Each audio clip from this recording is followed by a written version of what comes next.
سر میرا سوال یہ ہے کہ کیا حضور صلی اللہ علیہ وسلم کے روضہ مبارک کا دروازہ کسی وی آئی پی کے لیے، کسی بادشاہ کے لیے کھولا جاتا ہے؟ جی نہیں، یہ بھی ایک ایسا مسئلہ ہے جو لوگوں میں بہت پھیل گیا ہے اور غلط مشہور ہو گیا ہے لوگوں کے اندر۔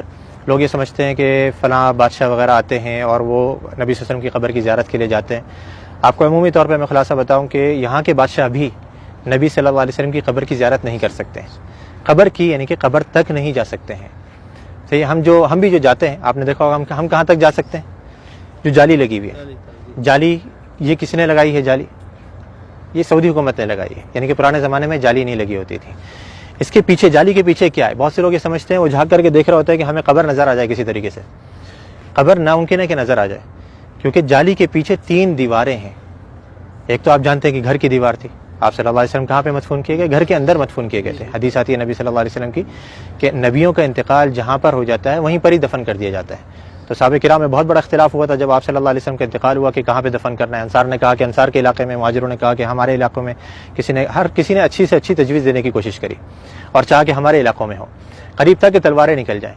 حضرت ابو بکر رضی اللہ عنہ آئے اور آ کر کے حدیث سنائی کہ میں نے نبی صلی اللہ علیہ وسلم سے سنا ہے کہ نبی کا انتقال جہاں ہو جائے وہیں دفن کر دینا چاہیے۔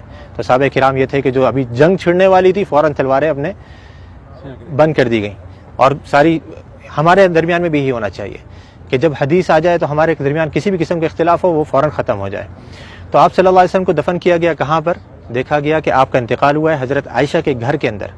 آپ صلی اللہ علیہ وسلم حضرت عائشہ کی گود میں سر رکھے ہوئے تھے، آپ بیماری کی حالت میں تھے، بہت زیادہ بخار کی تپش میں تھے، تو آپ صلی اللہ علیہ وسلم کو وہیں پر ہی مدفون کر دیا گیا جس جگہ پہ آپ کا انتقال ہوا۔ تو وہ جگہ کون سی تھی؟ گھر۔ اب گھر کی ظاہری بات ہے 4 دیواری تھی، 4 دیواری کے باہر کچھ عرصے کے بعد پرانے زمانے میں ہی ایک اور دیوار بنائی گئی جس کے 6 کونے تھے، 6 کونے، یعنی کہ عام طور پہ 4 کونے ہوتے ہیں نا گھر کی دیوار کے، اس کے 6 کونے بنائے گئے تھے۔ یہ 6 کونے کیوں بنائے گئے تھے؟ پیچھے کی طرف سے، قبلہ بھی اس طرف ہے، جنوب میں، مدینہ کا جنوب میں قبلہ ہے، گھر ادھر ہے، گھر کے پیچھے کا جو علاقہ ہے وہاں پہ تیکون بنایا گیا تھا۔ جو دیواریں ہیں وہ تیکون کر کے بنائی گئی تھی۔ کیوں تیکون بنائی گئی تھی؟ تاکہ کوئی شخص جب نماز پڑھے تو اس کی سیدھ نبی صلی اللہ علیہ وسلم کی قبر کی طرف نہیں ہو، ادھر کوئی نماز نہ پڑھ سکے، تاکہ آپ صلی اللہ علیہ وسلم کی قبر سامنے نہیں آئے نماز کے درمیان میں۔ کیونکہ نبی صلی اللہ علیہ وسلم کی حدیث یہاں پہ لکھی ہوئی، آپ نے بورڈ پہ پڑھی ہوگی کہ آپ صلی اللہ علیہ وسلم نے قبرستان میں یا قبر کی طرف رک کر کے نماز پڑھنے سے منع کیا ہے۔ تو وہاں پہ یہ دوسری دیوار بنائی گئی۔ اب 2 دیواریں بنی ہوئی ہیں، تیسری دیوار ان دونوں دیواروں کے درمیان میں بنائی گئی، اس کے باہر نہیں۔ 2 دیواریں بنی ہوئی ہیں، ان کے درمیان میں یہ تیسری دیوار بنائی گئی۔ تو اس دیوار کے اوپر یہ گنبد کھڑا ہوا ہے، اس دیوار یا اس کے ساتھ میں کچھ چھوٹے موٹے ستون سے ہیں، ان کے اوپر یہ گنبد کھڑا ہوا ہے۔ یعنی جس سے میں نے ابھی تھوڑی دیر پہلے ذکر کرا تھا کہ جو اندر گھر کی دیوار ہے وہ تو کچی ہے، اس کے اوپر گنبد نہیں بنایا جا سکتا ہے، تو گھر کے باہر کی دیوار پر یہ گنبد کھڑا کیا گیا۔ تو اب یہ 3 دیواریں ہیں، یہ 3 دیواروں کے اندر جو پہلی دیوار تھی، سب سے گھر کی جو دیوار تھی، اس کے اندر پہلے زمانے میں ایک کھڑکی تھی، ایک دروازہ تھا، اور اوپر ایک روشن دان تھا۔ روشن دان وہاں سے ہوا ہے۔ کھڑکی اور دروازہ جو پرانے زمانے میں بند کر دیا گیا تھا، رہ گیا تھا روشن دان۔ وہ بھی کچھ عرصے کے بعد اس ڈر سے کہیں کوئی پرندہ اندر گر کر کے مر نہ جائے اور اس کی بسان بدبو وغیرہ اندر پھیلے، وہ بھی بند کر دیا گیا بالکل۔ تو اب کوئی اندر جانے کی جگہ باقی رہی؟ نہ دروازہ ہے، نہ روشن دان ہے، نہ کھڑکی ہے، تو بادشاہ بھی نہیں جا سکتے۔ ہاں اگر کوئی جن کو اللہ نے صلاحیت دی ہو کہ وہ دیوار پار کر کے اندر چلے جائے تو ممکن ہے، لیکن انسان نہیں جا سکتے۔ تو اب وہ جو لوگوں کو غلط فہمی ہوتی ہے وہ یوں ہوتی ہے، لوگ یہ سمجھتے ہیں کہ دیکھو ہمارے سامنے دروازہ کھولا گیا اور وہ بادشاہ صاحب یا فلاں وزیر اعظم جو اندر جا رہے ہیں، وہ جالی کا دروازہ کھولا گیا، وہ دیواروں کا دروازہ نہیں، وہ دیواروں کا دروازہ تو پیک ہے بالکل، اس کو یہاں کے بادشاہ بھی اندر نہیں جا سکتے۔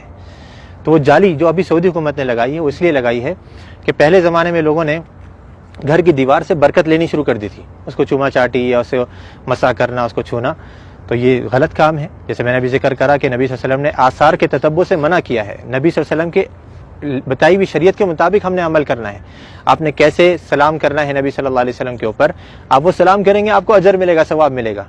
آپ نے جو سلامتی کی دعا کرنی ہے حضرت ابوبکر صدیق کے لیے، عمر فاروق کے لیے، اس پر اجر ملے گا، سنت کے کاموں پر آپ کو اجر ملے گا۔ لیکن دیواروں کی چوما چاٹی کرنا، یا جیسے بہت سے لوگوں کو دیکھا جاتا ہے مسجد نبوی کے در و دیوار کو ابھی بھی وہ اپنے رومال اتار کر کے اس پہ پھیر رہے ہوتے ہیں کہ اس کے اندر برکت منتقل ہو جائے، یا کوئی احرام کا کپڑا لایا ہوا ہوتا ہے، یا کوئی ٹوپی اتار کر کے اس پہ پھیر رہا ہوتا ہے، یہ سب غلط کام ہے۔ تو یہ پرانے زمانے میں جب شروع ہوئے تو اس زمانے کے جو علماء کرام تھے، لوگ کہتے ہیں نا یہ وہابی، تم تو اس زمانے کی پیداوار ہو، ہمیں بیچارے ہم وہابی کہتے ہیں، ہم تو اپنے آپ کو وہابی نہیں کہتے۔ تو یہ جو وہابیوں کے عقیدے ہیں نا، جو ان کی نظر میں وہ پرانے زمانے سے چلے آ رہے ہیں، تو اس زمانے کے اندر یہ دوسری دیوار بنائی گئی، گھر کے باہر ایک اور دیوار بنائی گئی تاکہ لوگ گھر کی دیوار تک نہیں پہنچ سکیں۔ اب وہ کچھ عرصے تک نئی دیوار تھی، لوگوں کو معلوم رہا کہ بھائی یہ تو نئی دیوار ہے، کچھ نہیں کرنا یہاں پہ، لیکن آہستہ آہستہ پھر نئی نسلیں آتی رہیں، وہ سمجھے کہ یہی گھر کی دیوار ہے، پھر علماء نے ایک اور دیوار بنوا دی۔ پھر آخر میں سعودی حکومت نے کہا کہ ہو سکتا ہے لوگوں کے ذہنوں میں یہ چیز رہے کہ دیواریں ہم بناتے رہیں گے تو سمجھیں گے گھر کی دیوار ہے، تو ہم جالی لگوا دیتے ہیں۔